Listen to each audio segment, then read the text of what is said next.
आलम हमराही Arabic speaking course आपका अपना channel. बराए मेहरबानी चैनल को सब्सक्राइब करें। औज़ु बिल्लाहि मिनश शैतानिर रजीम। बिस्मिल्लाहिर रहमानिर रहीम। उदास। उदास को अरबी में मगसूद कहते हैं। मगसूद। उदास को, गमगीन को, कोई आदमी उदास रहता है, मन मार के बैठा रहता है, गमगीन रहता है, तो उसको अरबी में मगसूद कहते हैं। मगसूद, मगसूद, मगसूद।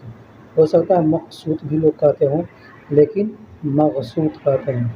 उदास को, गमगीन को, मायूस को मगसूद कहते हैं। अरबी में मगसूद कहते हैं। मगसूद। आराम को अरबी में राहत कहते हैं। राहत भी कहते हैं, राहा भी कहते हैं। कुछ जगह राहत कहते हैं, कुछ जगह राहा भी कहते हैं। आराम को राहत। राहत हम लोग हिंदी में और उर्दू में भी इस्तेमाल करते हैं कि राहत, आराम को राहत कहते हैं, लेकिन अरबी में राहा भी कहते हैं और राहत भी कहते हैं। राहत कहेंगे तो भी समझेंगे लोग, और राहा कहेंगे तो भी समझेंगे हम लोग, तभी लोग समझेंगे। मैंने दोनों अल्फाज को यहाँ पे इस्तेमाल कर दिया है। माफ़ी चाहता हूँ। हम गलती हो जाती है अगर किसी से, तो कहते हैं सॉरी या माफ़ कीजिएगा या माफ़ी चाहता हूँ। तो अरबी में हम सिर्फ कहेंगे मालिश। मालिश। मालिश का मतलब माफ़ी चाहता हूँ। मालिश का मतलब माफ़ी चाहता हूँ। आप मालिश कहेंगे तो सामने वाला समझ जाएगा कि हमसे माफ़ी मांग रहा है। सामने वाला समझ जाएगा कि हमसे माफ़ी मांग रहा है, तो अरबी में कहेंगे मालिश। मालिश, मालिश। दहब। अब हम किसी से अगर कहते हैं कि मैं जा रहा हूँ, तो रोह कहेंगे, अना रोह तो भी हो जाएगा कि जा रहा हूँ या जाऊँ। ठीक, रोह कहेंगे तो भी होगा कि जाऊँ, लेकिन दूसरा अल्फाज है दहब। दहब कहेंगे तो उसका अरबी, उसका हिंदी या उर्दू बनता है जाऊँ। जाऊँ, दहब। दहब कह सकते हैं और अनारोह कह सकते हैं, मैं जाऊँ। अनारोह या दहब कहेंगे मतलब जाऊँ। हावल। हावल, कोशिश करने को हावल कहते हैं। कोशिश करने को हावल कहते हैं। आदमी कोई काम करके थक जाता है तो हम कहते हैं ना कि कोशिश करो, दोबारा कोशिश करो। तो कोशिश करो कहेंगे तो कहेंगे हावल। हावल यानी कोशिश करो। वही कहेंगे दोबारा कोशिश करो तो कहेंगे हावल तानी मर्रा। हावल तानी मर्रा यानी दोबारा कोशिश करो। हावल तानी मर्रा। क्यों। क्यों को अरबी में लेश कहते हैं। क्यों को अरबी में लेश भी कहते हैं और वेश भी कहते हैं। कहीं पे वेश कहते हैं, कहीं पे लेश कहते हैं। तो लेश और वेश ये दोनों अल्फाज क्यों के लिए इस्तेमाल किया जाता है। क्यों के लिए लेश और वेश दोनों अल्फाज को इस्तेमाल किया जाता है। लेश या वेश आपसे कोई कहे तो समझिए कह रहा है क्यों। क्यों, क्यों। जल्दी जल्दी को अरबी में सूरा सूरा कहते हैं। जल्दी जल्दी को अरबी में सूरा सूरा कहते हैं, और सिर्फ जल्दी को सूरा कहते हैं। यानी सूरा सुगुल यानी जल्दी करो, जल्दी काम करो। सूरा सुगुल मतलब जल्दी काम करो। सूरा अकिल यानी जल्दी खाओ। ये कहेंगे सूरा सूरा अकिल यानी जल्दी जल्दी खाओ। सूरा सूरा सुगुल यानी जल्दी जल्दी काम करो। तो सूरा का मतलब जल्दी होता है। दूसरा अल्फाज है बदरी। बदरी का मतलब भी जल्दी होता है। दूसरा अल्फाज बदरी भी हम कह सकते हैं और सूरा भी कह सकते हैं। तो ये क्षेत्रीय भाषा है। किसी क्षेत्र में किसी क्षेत्र को मंतका कहते हैं, तो किसी मंतका में सूरा कहते हैं, किसी मंतका में बदरी का इस्तेमाल करते हैं। तो अगर आपसे कोई बदरी का है तो भी समझिए जल्दी कह रहा है, और सूरा का है तो भी समझिए कि जल्दी कह रहा है। सूरा का मतलब जल्दी या बदरी का मतलब जल्दी। गुम का मतलब उठना होता है। गुम का मतलब उठना होता है। कोई आदमी सोया है तो उसे कहेंगे, जगाने जाता है तो कहते हैं आदमी को उठो उठो, तो अरबी में कहेंगे गुम, सदीक गुम, या अखु गुम, या बाबा गुम। जिसको हम जगाना चाहते हैं उसका नाम लेकर के, अगर बाबा है तो बाबा कहेंगे गुम, बाबा गुम यानी बाबा उठो, अखु गुम यानी भाई उठो, सदीक गुम यानी दोस्त उठो। इस तरह से हम कह सकते हैं। बैठना है तो कहेंगे इजलिस। इजलिस, इजलिस का मतलब बैठना, जुलूस का भी मतलब भी बैठना होता है और जलसा का मतलब भी बैठना होता है। हम नमाज़ पढ़ते हैं तो नमाज में जब तहियात के लिए बैठते हैं तो उसको जलसा कहते हैं, उसको जलसा कहते हैं। ठीक, तो जलसा से ही इजलिस बना है। इजलिस यानी बैठना, जुलूस यानी बैठना, इजलिस यानी बैठना और जलसा का मतलब भी बैठना। सोना, सोना को अरबी में नौम कहते हैं। सोना यानी सोना मतलब गोल्ड नहीं, सोना यानी सोने को जो आदमी नींद में आदमी सोता है तो उसको अरबी में हम नौम कहते हैं। नौम, नौम, नौम का मतलब नींद या सोना। आपने सुना होगा अज़ान में मुअज्जिन कहता है अस्सलातु खैरुम मिनन नौम, यानी नमाज सोने से बेहतर है या नमाज नींद से बेहतर है। भागना, भागने को अरबी में इन्हास कहते हैं। भागने को अरबी में इन्हास कहते हैं। कोई भाग रहा है तो कहेंगे हुआ इन्हास, यानी वह भाग रहा है। हुआ इन्हास, वह भाग रहा है। या हादा इन्हास, यह भाग रहा है।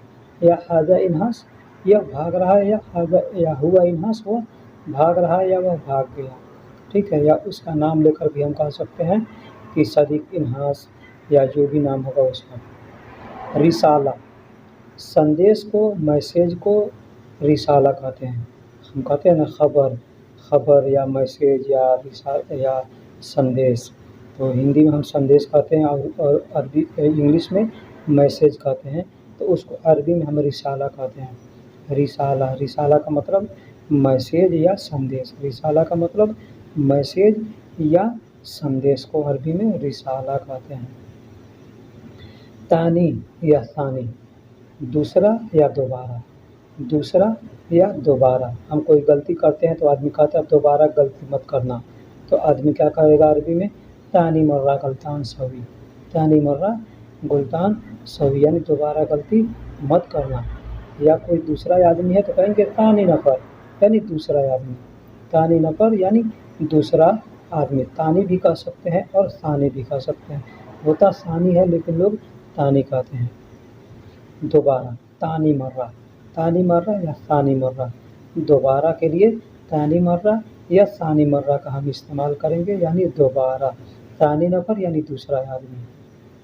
रज्जा या इर्जा, वापस को हम अरबी में रज्जा या इर्जा कहते हैं। रज्जा भी कह सकते हैं, इर्जा भी कह सकते हैं वापस को। एग्जाम्पल के तौर पे रज्जा फुलूस यानी पैसे वापस करो, पैसे वापस करो। रज्जा फुलूस यानी पैसे वापस करो, या इर्जा फुलूस यानी पैसे वापस करो, या मीता रज्जा यानी वापस कब आओगे। और मीता रज्जा इजी यानी वापस कब आओगे। मीता रज्जा इजी, वापस कब आओगे। इजी, इजी मतलब आऊँ या आना, आना। इजी, आना, आऊँ, आ रहा हूँ, आऊँगा, आते हो, आओ, इसके लिए इस्तेमाल करते हैं। ठीक है, आओ के लिए नहीं। आओ का मतलब अब हो गया ताल, ताल का मतलब आओ, लेकिन आना, आऊँ, आ रहा हूँ, आओगे, इसके लिए ईजी का इस्तेमाल करते हैं।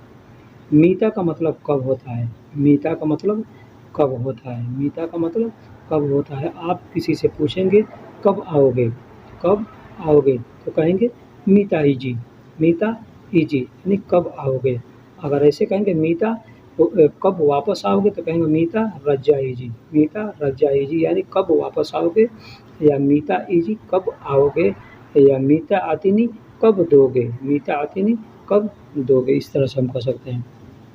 अभी आपने सुना मीता, मीता का मतलब कब होता है। दूसरा होता है मीथेन, मीथेन का मतलब 200 होता है। अब चाहे वो 200 कोई सामान हो या चाहे कोई 200 किताब हो, कॉपी हो, पेन हो या पैसा हो, तो मीथेन, मीथेन यानी 200। काउंटिंग का नंबर है 200, 100, 200, तो 100 को मियाँ कहते हैं और 200 को मीथेन कहते हैं। 100 को मियाँ कहते हैं, 100 को मियाँ कहते हैं और 200 को मीथेन कहते हैं। मैंने एक गिनती का वीडियो अपलोड कर रखा है। आपको अगर गिनती नहीं आती है तो बराए मेहरबानी उस वीडियो को देख कर के आप गिनती, काउंटिंग सीख सकते हैं। ठीक है, तो 100 को मियाँ कहते हैं और 200 को मीथेन कहते हैं। 1000 को अल्फ कहते हैं, 1000 को अल्फ कहते हैं। 1000 को अल्प कहते हैं, ठीक है, 1000 को अल्प कहते हैं। अब 1000 है, 2000 है, 2000 को अल्पेन कहते हैं। अब जितना 1000 होगा उसमें आप काउंटिंग का नंबर मिलाइए, वाहिद अल्प, अल्पेन, उसके बाद तलाता अल्प, अरबा अल्प, खमसा अल्प। जिस तरह से आपको जितना 1000 का ज़रूरत हो उतना 1000 उसमें मिला सकते हैं। अल्प का मतलब 1000 होता है, अल्प का मतलब 1000 होता है ना। 2000 को अल्पेन कहते हैं, 2000 को अल्पेन कहते हैं। अल्पेन यानी 2000, अल्पेन यानी 2000, 2000 को अल्पेन कहते हैं, 2000 को अल्पेन कहते हैं। दोस्तों, अगर काउंटिंग आप 1 से लेकर के 20 तक याद कर लेंगे तो उसके हिसाब से आप पूरी काउंटिंग को पढ़ सकते हैं और समझ सकते हैं। जो मेहनत का काम है और मुश्किल का काम है वो 1 से लेकर के 20 तक, 20 के बाद से एकदम आसान काउंटिंग होता है, ठीक है। ठीक, अंजिल, अंजिल का मतलब उतरना होता है, उतरना या उतारना, उतरना या उतारना को अंजिल कहते हैं। उतरना या उतारना, किसी से कहेंगे उतरो या उतारो तो उसको कहेंगे अंजिल, अंजिल, अंजिल यानी उतारो या उतारना या उतरो, इस तरह के लिए अंजिल का इस्तेमाल करते हैं। नज़ल भी कह सकते हैं, इंजाल भी कह सकते हैं। नज़ल, इंजाल, इस तरह का अल्फाज हम इस्तेमाल करते हैं। जैसे अभी हमने बताया अंजल, तो ठीक नज़ल, नज़ल का मतलब भी वही होता है, उतरना या उतारना, या उतारो या उतारूँगा, उतार रहा हूँ, उतारता हूँ, उतारोगे, इस तरह के अल्फाज के लिए हम नज़ल या नुज़ूल, इंजाल, इस तरह के अल्फाज को हम इस्तेमाल करते हैं। हम नज़ल भी कह सकते हैं, इंजाल भी कह सकते हैं, या अंजल भी कह सकते हैं। ये अलग अलग क्षेत्रों में ऐसे ऐसे बोले जाते हैं, ठीक है। इसहब यानी खींचना, कोई चीज़ खींचना है तो आदमी कहेगा इसहब, इसहब, हाजा इसहब यानी इसे खींचो या यह खींचो, हाजा इसहब, इसे खींचो या यह खींचो, हुआ इसहब, वह खींचो या उसे खींचो। तो इसहब का मतलब खींचना होता है, इसहब का मतलब खींचना, खींचने के लिए हम इसहब का इस्तेमाल करते हैं, खींचने के लिए हम इसहब का इस्तेमाल करते हैं। बहुत बोलना, कोई आदमी बहुत बोलता है ना, कोई काम कराने आएगा तो बहुत बोलेगा, तो उसको गिरगिर कहते हैं, गिरगिर। वाजिद गिरगिर यानी बहुत बोल रहा है, वाजिद गिरगिर यानी बहुत बोल रहा है या बहुत बोल रहे हो, इस तरह को हम गिरगिर कहते हैं। कोई बहुत बोलेगा तो गिरगिर, माफ़ी गिरगिर, माफ़ी गिरगिर, गिरगिर नहीं, आदमी कहता है ना ज़्यादा नहीं बोलो, ज़्यादा नहीं बोलो तो माफ़ी गिरगिर, हाँ, इंत वाजिद गिरगिर, तुम बहुत गिरगिर करते हो, इस तरह आदमी कहता है। तो लंबाई को तूल कहते हैं, लंबाई को तूल कहते हैं, तूल, तूल का मतलब लंबाई। देखिए तूल, तूल तो से होता है, तो से होता है तूल, तो तूल को लंबाई के लिए तूल हम कहते हैं, लंबाई यानी तूल। अब वही तवेल होता है, तवेल, तो से तवेल होता है, तवील या तवेल, तवील होता है, तो उसका भी मतलब होता है लंबाई, लंबा, लंबा। तवील का मतलब लंबा या लंबाई, इसी तरह से तूल का मतलब लंबा या लंबाई। तवील, अभी मैंने बताया तवील, तवील का मतलब लंबा, तवील का मतलब लंबा होता है। तवील या तूल, इस तरह से लोग कहते हैं, किसी जगह तूल भी कहते हैं, किसी जगह तवील भी कहते हैं, ठीक है। लेकिन तवील, तवील या तूल दोनों अल्फाज को आप इस्तेमाल कर सकते हैं। कोई चीज़ लंबा है कहेंगे हाजा तूल या हाजा तवील, हाजा तूल या हाजा तवील। साथ का मतलब मआ होता है, मआ, मआ मतलब साथ, मआ मतलब साथ। जैसे हाजा मआ यानी इसके साथ, हाजा मआ यानी इसके साथ। कोई सामान लिए हैं तो आदमी कहेगा कि हाजा मआ यानी इसके साथ, ठीक है। सबा का मतलब भी साथ होता है, माह का मतलब भी साथ होता है। मआ, मआ मतलब साथ, मीम ऐन, मीम ऐन मिलकर के मआ होता है, उसका मतलब साथ होता है।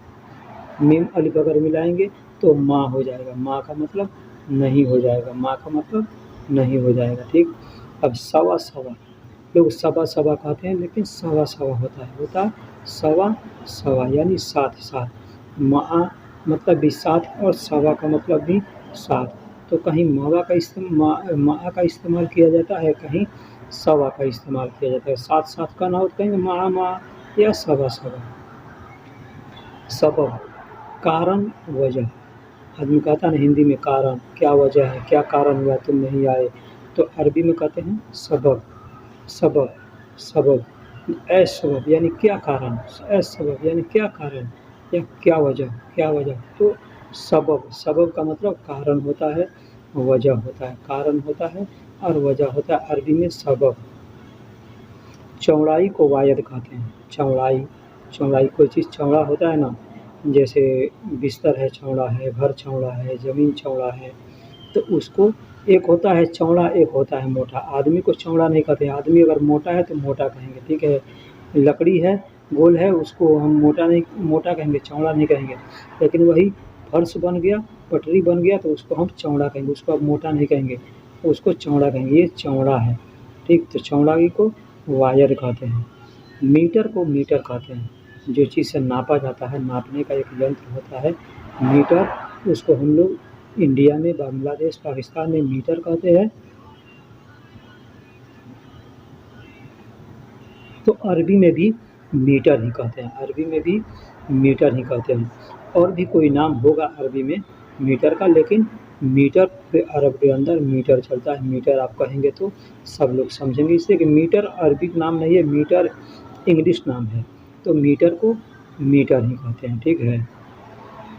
मीज़ान, ये मीज़ान अरबिक अल्फाज है। तराजू को हम लोग तराजू कहते हैं, कई जगह पे कांटा कहते हैं, है ना। तो उसको अरबी में मीज़ान कहते हैं। मीज़ान, मीज़ान का मतलब कांटा या तराजू, कांटा या तराजू को हम मीज़ान कहते हैं, अरबी में मीज़ान कहते हैं। मीज़ान का मतलब कांटा या तराजू को मीज़ान कहते हैं। मुबारक, हम किसी को बधाई देते हैं, अपने यहाँ तो कहेंगे बधाई हो, बधाई हो, या इंग्लिश में कहते हैं वेलकम, वेलकम। लेकिन अरबी में मुबारक, मुबारक कहेंगे, यानी बधाई हो, बधाई हो। इंत ईज़ी मरहबा, मुबारक, मरहबा भी कहते हैं और मुबारक भी कहते हैं। मरहबा का मतलब भी होता है आपका आना मुबारक हो, और मुबारक का मतलब भी होता है बधाई। किसी को मुबारकबाद कहते हैं, मुबारकबाद दे दो यानी बधाई दे दो। आतिश का मतलब प्यासा होता है। आतिश, आतिश या आतिश, आतिश या आतिश कहते हैं। एक तो हम इंडिया में आतिश बोलते हैं, तो आतिश का मतलब आग होता है, लेकिन यहाँ आतिश का मतलब आग नहीं है, आतिश का मतलब प्यासा होता है। आतिश होता होगा या आतिश होता होगा, क्योंकि हम लोग भी पढ़ करके तो अरबी सीखे नहीं हैं, सुन करके अरबी सीखे हैं, तो सुनने में थोड़ा कभी कभी अंतर भी हो जाता है। तो आतिश या आतिश कहते हैं, तो प्यासा को। पानी को मोया भी कहते हैं, माई भी कहते हैं और माँ भी कहते हैं। माँ का मतलब भी पानी होता है, मोया का मतलब भी पानी होता है, और माई का मतलब भी पानी होता है। माउन का मतलब भी पानी होता है। पानी को माउन भी कहते हैं, माई भी कहते हैं, माए भी कहते हैं, मोया भी कहते हैं, माँ भी कहते हैं। माँ मतलब पानी। पीना को शरब कहते हैं, पीना को शरब कहते हैं। पानी पी रहे हैं तो मोया शरब, शरबत पी रहे हैं तो असीर शरब, असीर का मतलब शरबत होता है। अब जो चीज़ हम पी रहे हैं, पेप्सी पी रहे हैं तो पेप्सी शरब कहेंगे, पेप्सी शरब हैं।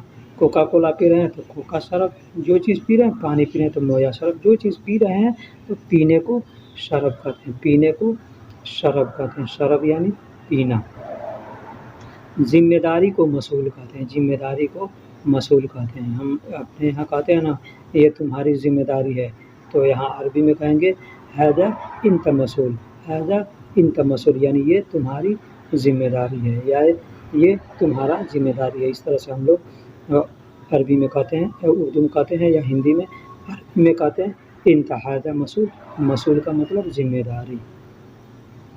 ताउला, टेबल को ताउला कहते हैं, टेबल को ताउला कहते हैं, टेबल को, स्टूल को ताउला कहते हैं। अब इसमें टेबल छोटा है, बड़ा है, तो सगीर ताउला या कबीर ताउला लगा सकते हैं। कोई भी सामान में छोटा और बड़ा है तो उसमें हम सगीर और कबीर का इस्तेमाल कर सकते हैं। ताउला का मतलब टेबल, सगीर ताउला यानी छोटा टेबल, कबीर तौला यानी बड़ा टेबल। कबीर और सगीर आदमी भी लगा सकते हैं, कोई भी सामान में लगा सकते हैं। इफ़्दा, इफ़्दा का मतलब धक्का देना, ढकेलना। कोई चीज़ को धक्का देते हैं ना, जैसे गाड़ी होता है तो आदमी कहता है कि धक्का दे दो या ढकेल दो, तो अरबी में कहेंगे इफ़्दा। इफ़्दा यानी धक्का दे दो या ढकेल दो, ढकेल दो। इफ़्दा आती यानी धक्का दो, इफ़्दा आती नहीं यानी धक्का दे दो या धक्का दो। गाड़ी नहीं चालू होता तो आदमी कहता है धक्का, तो किस चीज़ को हम धकेलना होगा तो कहेंगे इफ़्दा। खोलने को इफ़्ता कहते हैं। अब यहाँ एक बात पर गौर कीजिएगा इस पर कि इफ़्ता का मतलब ढकेलना होता है, इफ़्ता का मतलब ढकेलना होता है, और इफ़्ता, इफ़्ता का मतलब खोलना होता है, इफ़्ता का मतलब खोलना होता है। कुछ भी खोलना है तो इफ़्ता कहेंगे, इफ़्ता। दुकान खोलना है तो कहेंगे महल इफ़्ता, है ना। दरवाज़ा खोलना है तो बाब इफ़्ता, रोज़ा खोलना। खोलना को अरबी में इफ़्ता कहते हैं, इफ़्ता। रोज़ा, रोज़ा को अरबी में साइम कहते हैं, साइम, साइम। साइम का मतलब अरबी में रोज़ा होता है, रोज़ा को अरबी में साइम कहते हैं, साइम।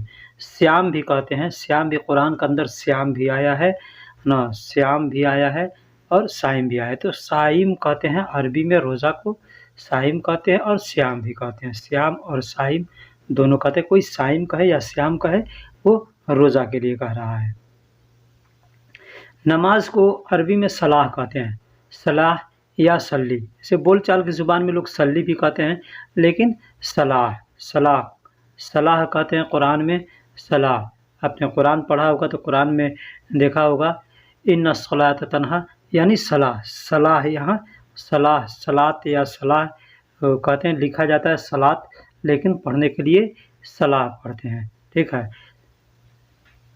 कहना या बोलना को अरबी में गुल कहते हैं, गुल भी कहते हैं और तगुल भी कहते हैं। गुल, गुल का मतलब बोलना होता है, तगुल का मतलब भी बोलना होता है। तगुल का मतलब भी बोलो और गुल का मतलब भी बोलो। तगुल या गुल, कुछ लोग तगुल भी कहते हैं, गुल भी कहते हैं। तो बोलचाल की ज़ुबान में थोड़ा अल्फाज इधर उधर आता है या ज़बर ज़ेर का भी अंतर होता है बोलचाल की ज़ुबान में। लिखावट की ज़ुबान में भी अगर ज़बर ज़ेर इधर उधर होगा तो उसका तर्जुमा बदल जाता है, लेकिन बोलचाल की ज़ुबान में चल जाता है। अरोह, अरोह का मतलब मैं जाऊँ, अरोह, अरोह का मतलब मैं जाऊँ। रोह का मतलब जाऊँ होता है, अरोह इसमें अ लगा है तो अ का मतलब आना, अ का मतलब आना, आना जाऊँ, अना रोह, अना रोह यानी मैं जाऊँ, या अरोह मैं जाऊँ। तो अनारोह भी कह सकते हैं और अरोह भी कह सकते हैं। अरोह का मतलब भी होता है मैं जाऊँ, अनारोह का मतलब भी होता है मैं जाऊँ। इन तरोह, इन तरोह का मतलब होता है तुम जाओ, या तुरोह, तुरोह भी कह सकते हैं। वो लोग तुरोह भी कहते हैं और अरोह भी कहते हैं। अरोह का मतलब मैं जाऊँ और तुरोह का मतलब तुम जाओ, तुरोह का मतलब तुम जाओ। इंता, इंता या इंती, इंती लेडीज़ के लिए इस्तेमाल करते हैं और इंता जेंट्स के लिए इस्तेमाल करते हैं। तो इंता या अंता, अंता भी लोग कहते हैं, इंता भी कहते हैं। तो इंता, इंता रोह नहीं तुम जाओ, या तुरोह तुम जाओ।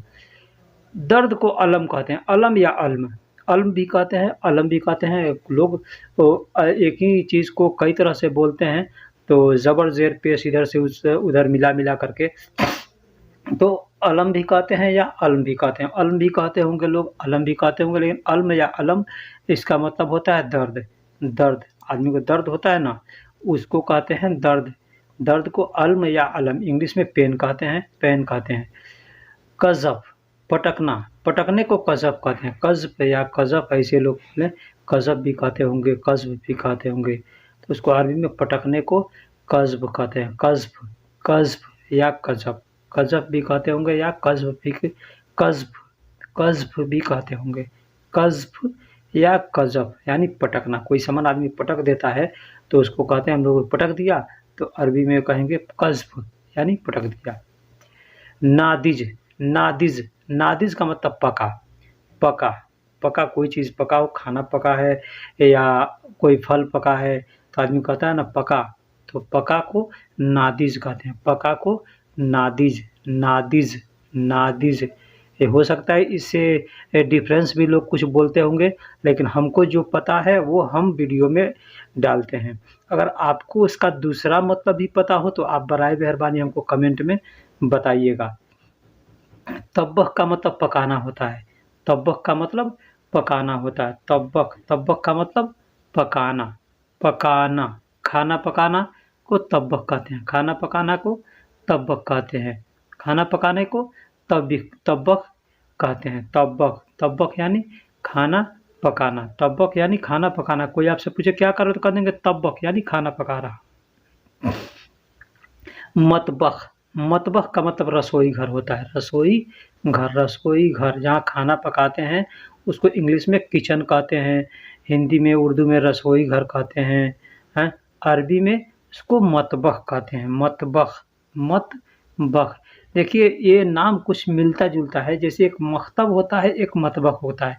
तो मतबख का मतलब खाना पकाने का घर यानी रसोई घर होता है, किचन होता है। मतबख का मतलब रसोई घर होता है। और मख्तब, जो मख्तब होता है तो मख्तब का मतलब ऑफिस होता है। इंडिया बांग्लादेश में, हमारे इंडिया के अंदर मख्तब कहते हैं जहाँ बच्चों को पढ़ाया जाता है, दीनी तालीम दी जाती है मस्जिद के अंदर, तो उसको हम लोग मख्तब कहते हैं, ठीक है। लेकिन उस मख्तब का असल मतलब जो होता है वो अरबी में मख्तब ऑफिस को कहते हैं। मख्तब ऑफिस को कहते हैं। मख्तब ऑफिस को कहते हैं हम लोग। मदरसे को मख्तब कहते हैं, लेकिन यहाँ ऑफिस को मख्तब कहते हैं। मक्तबा, किताब का दुकान जो होता है उसको मक्तबा कहते हैं। मक्तबा यानी किताब का दुकान, किताब का दुकान। हम लोग किताब घर कहते हैं या किताब का दुकान कहते हैं, और अरबी में मक्तबा कहते हैं। इंग्लिश में उसको आप लाइब्रेरी भी कहते हैं, या किताब का दुकान को और भी जो जो नाम होता होगा वो आदमी कहता है। तो मक्तबा यहाँ अरबी में मक्तबा कहते हैं। बकाला, दुकान को अरबी में बकाला कहते हैं। दुकान को अरबी में बकाला कहते हैं, जहाँ खाने पीने का भी चीज़ मिलता है, सब्जी वगैरह भी मिलता है, फल फ्रूट भी मिलता है ना, बहुत सी सामान मिलता है यहाँ पे बकाला में।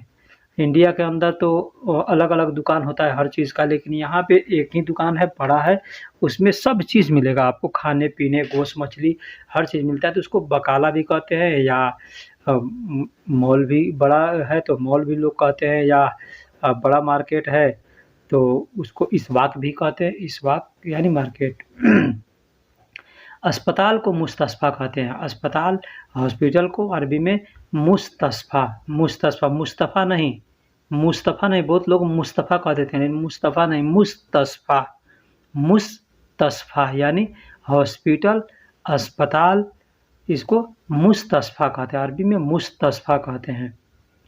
बस को हाफिला कहते हैं। बस गाड़ी जो होता है उसको हाफिला कहते हैं। एक तो बस होता है वो अब काम रहने दो, मत करो, बस करो, बस करो, ये बस नहीं। बस जो चलता है रोड पर उसको बस कहते हैं। उस बस का अरबी होता है हाफिला। हाफिला यानी बस, हाफिला यानी बस। अरबी में लोग बास भी कहते हैं। अरबी लोग बास भी कहते हैं, बस भी है ना। बस कहेंगे या बास कहेंगे तो लोग समझ लें, लेकिन बस कहेंगे तो आप समझेंगे कि लोग वो रहने दो, अब मत करो, वो बस बोल रहा है, ठीक है। शाहीना, ट्रक को, लॉरी को शाहीना कहते हैं। ट्रक होता है, लॉरी होता है, बड़ा जो ट्रक होता है उसको शाहीना कहते हैं। ट्रक अब बड़ा हो या छोटा हो तो उसमें कबीर और सगीर हम मिला सकते हैं। शाहीना कबीर या शाहीना सगीर इस तरह से हम कह सकते हैं। अब शाहीना जो है ये कई गाड़ियों को शाहीना कहते हैं। एग्ज़ाम्पल के तौर पे आप टेम्पू है, टैक्सी है, इसको भी इस शाहीना कहते हैं। और ड्राइवर को साइक कहते हैं। ड्राइवर को साइक कहते हैं। मैंने इस हर अल्फाजों का वीडियो पहले भी बनाया है, लेकिन कुछ लोग उसको देखते हैं, कुछ लोग इसको देखते हैं। बहुत से लोग ऐसे आए हैं, बोले हैं कि भाई हमको बड़ा वीडियो बनाइए, छोटा वीडियो में ज़्यादा इंटरेस्ट नहीं ले रहे हैं लोग, तो बड़ा वीडियो, इसलिए मैं बड़ा वीडियो बना रहा हूँ। तो ड्राइवर को साइक कहते हैं। ड्राइवर को साइक कहते हैं, सवाक कहते हैं, या सवाक भी कहते हैं। आपके क्षेत्र में, आपके मंतके में क्या कहते हैं आप हमको कमेंट बॉक्स में बताइएगा। सब या सारा को कुल्लू कहते हैं। सब या सारा को अरबी में कुल्लू कहते हैं। कुल्लू, कुल्लू यानी सब या सारा। कुल भी कह सकते हैं। कुल, कुल का मतलब भी सब या सारा होता है। अब यहाँ देखिएगा दो कुल होता है, एक बड़ा काफ से कुल होता है, एक छोटा काफ से कुल होता है। तो बड़ा काफ से जो होता है उसका मतलब होता है कहो या कहना। छोटा काफ से होता है उसको सब या सारा। ठीक है, ठीक है, ठीक है का कई अरबी है। अरबी के कई अल्फाज हैं जो ठीक है के लिए इस्तेमाल किया जाता है। एग्ज़ाम्पल के तौर पे मैंने तमाम, तमाम का मतलब ठीक है, सब ठीक है। सब ठीक है कहना है किसी से तो भी तो कहेंगे कुल्लु तमाम, कुल्लु तमाम यानी सब ठीक है। सिर्फ़ ठीक है कहना है तो तमाम, यानी तमाम का मतलब ठीक है यानी तमाम। ज़ैन का मतलब भी ठीक है, ज़ैन का मतलब भी ठीक है। यहाँ अरब के अंदर आप किसी से भी सलाम करेंगे तो आपको जवाब देगा जैसे अस्सलामु अलैकुम रहमतुल्लाहि व बरकातहू, तो वालेकुम अस्सलाम व रहमतुल्लाहि व बरकातहू आदमी जवाब दे दिया। तब लोग कह देते हैं कैफ़ हाल या कैफ़ल हाल या कैफ़ हालुक लोग कहते हैं, तो आदमी कहेगा अल्हम्दुलिल्लाह। तो लोग कहते हैं कोइस, कोइस यानी अच्छा है, ठीक है, तो हम कहेंगे कोइस। कुल्लु कोइस या कुल्लु तमाम कह सकते हैं, कुल्लु तमाम यानी सब ठीक है।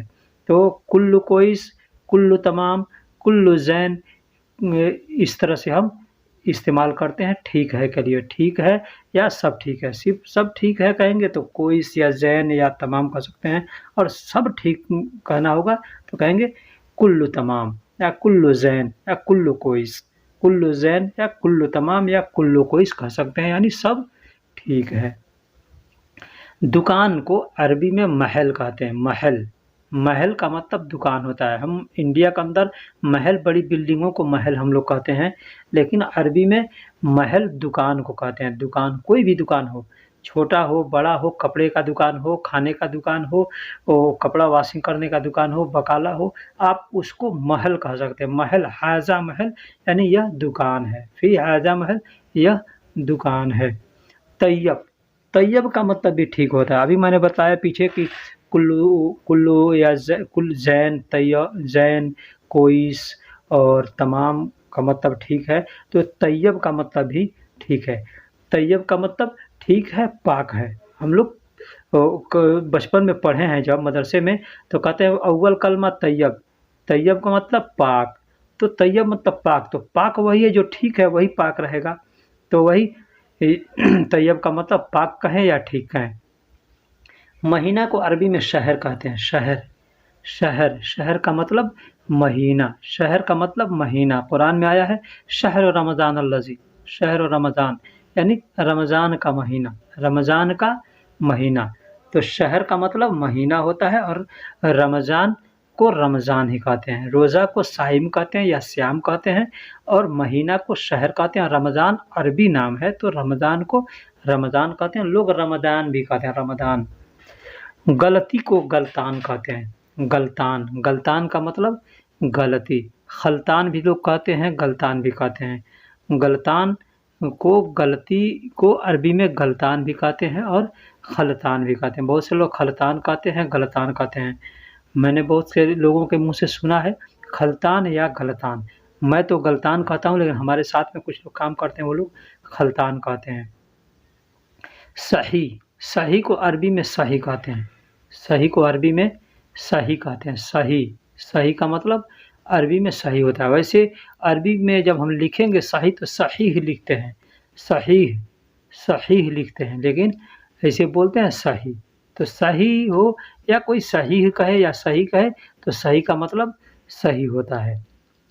यरकाब, बैठो को यरकाब कहते हैं, बैठने को यरकाब कहते हैं। किसी से कहेंगे नफ़र यानी आदमी, इजलिस भी कह सकते हैं या यरकाब भी कह सकते हैं। इंत यरकाब यानी तुम बैठो, या इंत इजलिस तुम बैठो, या इंत यरकाब तुम बैठो। अभी मैंने बताया तो इजलिस का मतलब भी बैठना होता है और यरकाब का मतलब भी बैठना होता है। यरकाब का मतलब भी बैठना होता है और इजलिस का मतलब भी बैठना होता है। एक बात मैं यहाँ बता दूँ कि बैठने को इजलिस कहते हैं, ठीक, बैठने को इजलिस कहते हैं। खड़े होने को वक़्फ़ कहते हैं। वक़्फ़ मतलब खड़े हो जाओ यानी रुक जाओ, खड़े हो जाओ या रुक जाओ तो वक़्फ़ कहते हैं। चलो, चलो को यल्ला कहते हैं, यल्ला, यल्ला कहते हैं या यमसी कहते हैं। यमसी भी कहते हैं और यल्ला भी कहते हैं। चलो को यल्ला भी कहते हैं और यमसी भी कहते हैं। बहुत सी जगह यल्ला लोग इस्तेमाल करते हैं, बहुत सी जगह यमसी इस्तेमाल करते हैं। मेरा कफ़ील आता है तो यल्ला भी कहता है और यमसी भी कहता है, दोनों अल्फाज इस्तेमाल करता है। तो यल्ला या यमसी। मैं तो यमसी का इस्तेमाल करता हूँ, लेकिन बहुत से लोग हैं, हमारे साथी लोग हैं, वो लोग यल्ला भी कहते हैं, यल्ला सूरा यानी जल्दी चलो, यल्ला सूरा या जल्दी चलो, या यल्ला सूरा जल्दी चलो, या यल्ला यमसी सूरा जल्दी चलो, यमसी सूरा जल्दी चलो। तो यमसी या लोग इमसी भी कहते हैं, इमसी भी लोग कहते हैं, है ना। डर को अरबी में खौफ कहते हैं, खौफ। खौफ का मतलब डर होता है, डर को अरबी में खौफ कहते हैं, खौफ। खौफ यानी डर, डर। आदमी डरता है ना किसी चीज़ से, आदमी से डरे, चाहे शैतान प्रेत से डरे, चाहे अल्लाह से डरे, जिससे भी डरे, तो डर को खौफ कहते हैं, खौफ। जल्दी जल्दी यानी सूरा सूरा, जल्दी जल्दी, सूरा सूरा। कोई काम किसी से कराना है कि जल्दी जल्दी करो, तो कहेंगे सूरा सूरा सवी, सूरा सूरा सवी यानी जल्दी जल्दी करो, सूरा सूरा सवी यानी जल्दी जल्दी करो। सिर्फ सूरा सूरा भी कर सकते हैं कि सूरा सूरा, सूरा सूरा यानी जल्दी जल्दी करो। चलने को कोई किसी को कहेंगे जल्दी जल्दी चलो, तो कहेंगे सूरा सूरा चलो, जल्दी जल्दी चलो। सोए सोए, सोए सोए धीरा धीरा। सोए का मतलब थोड़ा भी होता है और धीरा भी होता है। सोए के लिए थोड़ा भी थोड़ा के लिए सोए भी को इस्तेमाल करते हैं, या धीरे के लिए भी सोए का इस्तेमाल करते हैं। तो थोड़ा थोड़ा देना यानी सोए सोए यानी सोए सोए, या धीरा धीरा चलो तो सोए सोए यमसी, सोए सोए यमसी यानी धीरे धीरे चलो। मलियान, फूल को मलियान कहते हैं, फूल को अरबी में मलियान कहते हैं। मलियान का मतलब फूल, फूल जो फूल हम लोग सूंघते हैं वो पौधों में से निकलता है, उसको मलियान कहते हैं, मलियान। मलियान का मतलब फूल होता है, मलियान का मतलब फूल। हदीका यानी गार्डन को हदीका कहते हैं, गार्डन पार्क जो होता है उसको हदीका कहते हैं, हदीका। हदीका का मतलब गार्डन या पार्क, गार्डन या पार्क को अरबी में हदीका कहते हैं, हदीका। हदीका या हदीका भी लोग कहते होंगे, लेकिन मैं हदीका ही जानता हूँ और हदीका ही मैं सुना हूँ। अगर इससे विपरीत लोग कहें तो आप उस पर तवज्जो कीजिएगा। छुट्टी को इजाज़ा कहते हैं, छुट्टी को इजाज़ा, इजाज़त नहीं, इजाज़त नहीं, इजाज़ा, इजाज़ा। इजाज़ा का मतलब छुट्टी, इजाज़ा का मतलब छुट्टी। छुट्टी का और भी कई अरबी हैं जो हमें नहीं मालूम है, आपको अगर मालूम हो तो बताइएगा। हम वैसे इजाज़ा का ही इस्तेमाल करते हैं, और भी हमारे साथ में जो लोग रहते हैं वो लोग भी इजाज़ा का इस्तेमाल करते हैं। मेरी ड्यूटी, दवामी, दवामी यानी मेरी ड्यूटी, अरबी में दवामी कहते हैं। दवामी का मतलब मेरी ड्यूटी, मेरी ड्यूटी, दवामी, दवामी। दवाम का मतलब ड्यूटी होता है, और मी लग गया यानी मेरी, मी लग गया तो मेरी, दवामी यानी मेरी ड्यूटी। अभी दवाम, सिर्फ हम दवाम कहेंगे तो ड्यूटी, दवाम कहेंगे अना दवाम तो मेरी ड्यूटी हो गया। तो अना दवाम न कह करके हम दवामी कह देंगे, दवामी, दवामी कह देंगे तो हो गया मेरी ड्यूटी। और सिर्फ ड्यूटी कहना है तो दवाम, दवाम, इंत दवाम यानी तुम्हारी ड्यूटी, अना दवाम मेरी ड्यूटी। जब अपनी ड्यूटी कहना होगा तो हम कह देंगे दवामी। ओके।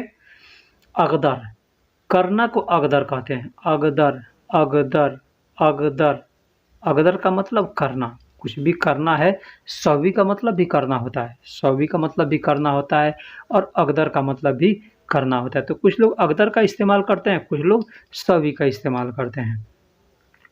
सवी, सवी का मतलब करना। देखिए सवी कहीं कहीं बनाने के लिए भी इस्तेमाल किया जाता है। एग्जाम्पल के तौर पे आप कहीं काम कर रहे हैं, आपके पास कोई कस्टमर आया तो बोल रहा है फतूरा बनाओ, बिल बनाओ, तो आप उसको कहेंगे फतूरा सवी यानी बिल बनाए, फतूरा सवी। हम भी कहते हैं, कस्टमर आता है तो हम कहते हैं हबीबी फतूरा सवी यानी बिल बनाए, तो बोलता है सवी यानी बनाओ। तो सवी बनाने के लिए भी इस्तेमाल किया जाता है, और करने के लिए भी इस्तेमाल किया जाता है। लोहा, हदीद, अरबी में हदीद कहते हैं, लोहा को अरबी में हदीद कहते हैं, हदीद। हदीद का मतलब लोहा, लोहा। हदीद का मतलब लोहा, हदीद का मतलब लोहा।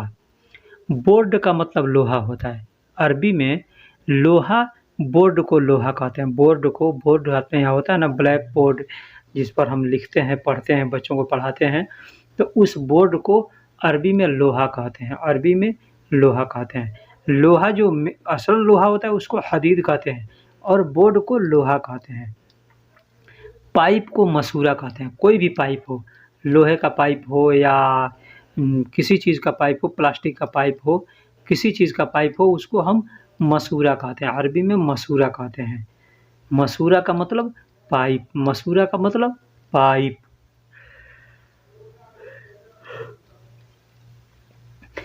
प्लास्टिक का पाइप है, उसको लेई मसूरा कहेंगे। प्लास्टिक का पाइप है, उसको लेई मसूरा, लेई मसूरा, लेई मसूरा। सिर्फ मसूरा कहेंगे तो कोई नहीं समझेगा कि आप किस चीज़ की पाइप मांग रहे हैं। अगर जब लेई मसूरा कहेंगे तो समझ जाएगा कि आप प्लास्टिक का पाइप मांग रहे हैं। देश को बलद कहते हैं, देश को बलद कहते हैं, देश को बलद कहते हैं। बलद, बलद यानी देश, बलद यानी देश के इससे मिलता जुलता भी अल्फाज है, मैं अभी आपको बतलाऊंगा। इससे मिलता जुलता अल्फाज है, तो फिलहाल देश को बलद कहते हैं, देश को बलद कहते हैं। और गांव को गरिया कहते हैं, गांव को गरिया, करिया भी लोग कहते हैं और गरिया भी कहते हैं। आपके सामने लोग करिया कहे तो काला नहीं है, करिया का मतलब काला नहीं, करिया का मतलब गांव, करिया या गांव, ये दोनों अल्फाज इस्तेमाल किया जाता है गांव के लिए। गांव का मतलब करिया या गरिया। इकरा का मतलब पढ़ना, इकरा, इकरा का मतलब पढ़ना, पढ़ने को इकरा कहते हैं। इकरा का मतलब पढ़ना। आपने कुरान में पढ़ा होगा इकरा बिस्म, इकरा बिस्म यानी पढ़, पढ़, इकरा बिस्म रब्बिकल लज़ी यानी पढ़ अपने रब के नाम से, पढ़ अपने रब के नाम से। तो वही इकरा का मतलब पढ़ना होता है, इकरा का मतलब पढ़ना। सज्जल, लिखने को सज्जल कहते हैं, लिखने को अरबी में सज्जल कहते हैं, लिखने को अरबी में सज्जल कहते हैं। सज्जल यानी लिखना, सज्जल यानी लिखना। अब और भी अगर कोई अल्फाज होगा अरबी का लिखने के लिए इस्तेमाल किया जाता है तो हमको नहीं मालूम है, अगर आपको मालूम होगा तो बराए मेहरबानी कमेंट में ज़रूर बताइएगा, ताकि हमको भी मालूम चल सके। लोहे का पाइप, लोहे के पाइप को हदीद मसूरा कहते हैं। अभी मैंने बताया कि लेई मसूरा कहते हैं प्लास्टिक के पाइप को, लेई मसूरा प्लास्टिक के पाइप को, और हदीद मसूरा लोहे की पाइप को, लोहे की पाइप को हदीद मसूरा कहते हैं। हदीद मसूरा, हदीद मसूरा यानी लोहे का पाइप, हदीद मसूरा यानी लोहे का पाइप। अभी मैंने बतलाया कि देश को बलद कहते हैं, देश को बलद कहते हैं। बलद मतलब देश, तो उससे मिलता जुलता अल्फाज है वलद, उससे मिलता जुलता अल्फाज वलद। वलद का मतलब बेटा होता है, वलद का मतलब बेटा होता है, और बलद का मतलब देश होता है। वलद का मतलब बेटा और बलद का मतलब देश। बेटा को वल्द भी कहते हैं, वलद भी कहते हैं, बिन भी कहते हैं, इब्न भी कहते हैं। इब्न भी कहते हैं, बेटा का मतलब अरबी में इब्न भी कहते हैं, बिन भी कहते हैं, और वलद भी कहते हैं, या वल्द भी कहते हैं। ऐसे आपने सुना होगा, लोग कहते हैं वल्दियत क्या है, वल्दियत क्या है यानी बाप का नाम क्या है, तो वल्दियत यानी बेटा, वल्द, वल्द का मतलब बेटा। या बिन भी आदमी लगाता है, इब्न भी लगाता है बेटा के नाम पर। अम्मा को अरबी में उम्म कहते हैं, अम्मा को अरबी में उम्म, उम्म, उम्म का मतलब अम्मा, उम्म का मतलब अम्मा। देखिए एक और चीज़ मैं आपको बतला दूं, उम्मी, एक उम्मी होता है, उम्मी, तो उम्मी का मतलब होता है अनपढ़, उम्मी का मतलब होता है अनपढ़, जाहिल, जाहिल को, अनपढ़ को उम्मी कहते हैं। लेकिन अम्मा को उम्म कहते हैं, अम्मा को उम्म कहते हैं। अम्मा मतलब माँ, मदर। पिता को अब्बू कहते हैं, अब्बू कहते हैं, अब्बा कहते हैं, बाबा कहते हैं, उब कहते हैं। इस तरह का अल्फाज इस्तेमाल किया जाता है पिता के लिए, फादर के लिए, बाप के लिए। अब्बा भी, अब्बू भी, बाबा भी या उब भी। अब्बा, अब्बू, बाबा तो इंडिया बांग्लादेश में भी, पाकिस्तान में यूज किया जाता है, लेकिन अरबी में उब भी इस्तेमाल किया जाता है। भाई को अरबी में अखू कहते हैं, अखू, अखू, अखू यानी भाई, अखू यानी भाई। अब बड़ा भाई है तो कबीर अखू, छोटा भाई है तो सगीर अखू। इस तरह से हम इस्तेमाल कर सकते हैं। अखू का मतलब भाई होता है, बड़ा छोटा जहाँ आएगा वहाँ पे कबीर और सगीर का इस्तेमाल कर सकते हैं। कबीर और सगीर कहीं भी इस्तेमाल कर सकते हैं, जहाँ भी छोटा और बड़ा का लिहाज हो वहाँ पे हम कबीर और सगीर का इस्तेमाल कर सकते हैं। समझने को अफ़हम कहते हैं, समझ, समझ आदमी कहता है तुम समझे, तुम समझे यानी इंत अफ़हम, तुम समझे, अना अफ़हम, मैं समझा, ला अफ़हम, नहीं समझा। इस तरह से हम कहते हैं अफ़हम का मतलब समझ। अना अफ़हम मैं समझा, ला अफ़हम नहीं समझा। इंत अफ़हम तुम समझे, ला अफ़हम नहीं समझे या नहीं समझा। इस तरह से कहते हैं। तो अफ़हम का मतलब समझना होता है या समझ होता है। छुट्टा पैसा को सर्फ कहते हैं। सर्फ, सर्फ का मतलब छुट्टा पैसा। छुट्टा पैसा जो भी हो, 500 का नोट है उसका अगर छुट्टा लेंगे तो कहेंगे सर्फ।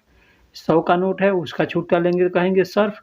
2 का ही नोट है, सिक्का है, उसका भी छुट्टा लेंगे तो कहेंगे सर्फ। तो सर्फ का मतलब छुट्टा होता है। छुट्टा, छुट्टा, छुट्टा का मतलब सर्फ। सर्फ को अरबी में छुट्टे पैसे को अरबी में सर्फ कहते हैं। किसी से आप मांगेंगे छुट्टा पैसा तो कहेंगे सर्फ मौजूद, यानी छुट्टा मौजूद है। टिकट को अरबी में तस्करा कहते हैं। टिकट को अरबी में तस्करा कहते हैं। अब चाहे जो चीज़ का टिकट हो, सिनेमा का टिकट हो या चाहे किसी दुकान का टिकट हो या किसी मकान का टिकट हो, फिल्म का टिकट हो या प्लेन का टिकट हो, बस का टिकट हो, रिक्शे का टिकट हो, कोई भी टिकट होगा उसको तस्करा कहते हैं। तस्करा का मतलब टिकट, तस्करा का मतलब टिकट, तस्करा, तस्करा का मतलब टिकट होता है। टिकट को अरबी में तस्करा कहते हैं। तस्करा। गलती, खताक, खता या गलती को अरबी में खताक कहते हैं। खता या गलती को अरबी में खताक कहते हैं। मैंने इसके पहले भी बता चुका हूँ कि खता गलती को गलतान भी कहते हैं और खलतान भी कहते हैं। गलतान भी कहते हैं और खलतान भी कहते हैं। तो गलती को गलती से गलतान, गलती से गलतान और खलतान यानी खताक से खलतान। तो खता को गलतान भी कहते हैं, गलती भी कहेंगे, खता भी कहेंगे और खलतान भी कहेंगे। उखती का मतलब बहन होता है। बहन को अरबी में उखती कहते हैं। बहन को अरबी में उखती कहते हैं। उखती, उखती, उखती, उखती यानी बहन। उखती यानी बहन। अब छोटी बहन है तो सगीर, सगीर कहेंगे और बड़ी बहन है तो कबीर कहेंगे। सगीर उखती यानी बड़ी बहन का छोटी बहन और कबीर उखती यानी बड़ी बहन। आलम हमराही अरबिक स्पीकिंग कोर्स, आपका अपना चैनल। बराए मेहरबानी चैनल को सब्सक्राइब करें।